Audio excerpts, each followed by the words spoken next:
100-player Minecraft event. My goal is to survive as long as possible, and we all know that the best way to do that is to actually play in the event. But event hosters didn't tell us what the event was going to be about. It could be acid rain, it could be water rises, and both of which are figure out what the event was before making the plan. I'm pretty sure, dude, there's no way it was gonna be lavas, right? Okay, apparently it was. I'm not gonna question it. Since we knew what the game was, I could finally start making. All we had to do was get to the surface. But right as we were making our way to the surface, something terrible happened. There'd be no way I would survive. Past friends were struggling. It became very apparent on what I had to do. I realized to complete my goal of surviving as long as possible, I had to leave my teammates behind. This was such a hard decision because these guys were my brothers since the very beginning of the game. But without much of an option, I started to make my way to the surface.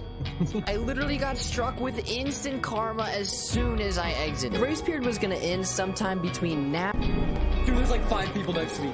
There's like 5 people next to me. What are the odds, bro? Once you get back up, once you meet up. Yeah, let's just start killing them. I should be close. Kind of funny. Those exact Oh my god, I'm such an absolute Chad, bro. With that absolute narrow escape, it was time to head back up the mountain. Now it was time to head up the mountain, but I needed a lot of blocks to pillar up to the world height. And I figured the most efficient way to do that would be to gather as many leaf blocks as possible using shears. So I decided to spare this tree and move on to the next. Who am I kidding, bro? These leaves were gone so fast. I wasn't about to just sit around and look for the perfect tree, dude. With all the leaves, it was finally time to get to the top of the mountain. Oh, you finally time to make it up the mountain. That's what someone. No, not again. Don't do it. You already killed one person. Finally, I made it to the top of the mountain, so it was time to build. I'm gonna start building up, but this time I'm not gonna build up with solid blocks. I'm gonna remove the blocks from the 24. At first, building up was no big deal, but it started to become really scary when I couldn't see the ground anymore.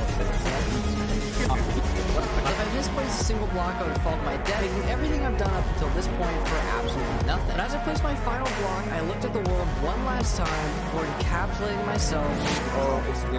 Okay, guys, I made the sky base. I'm up in the sky.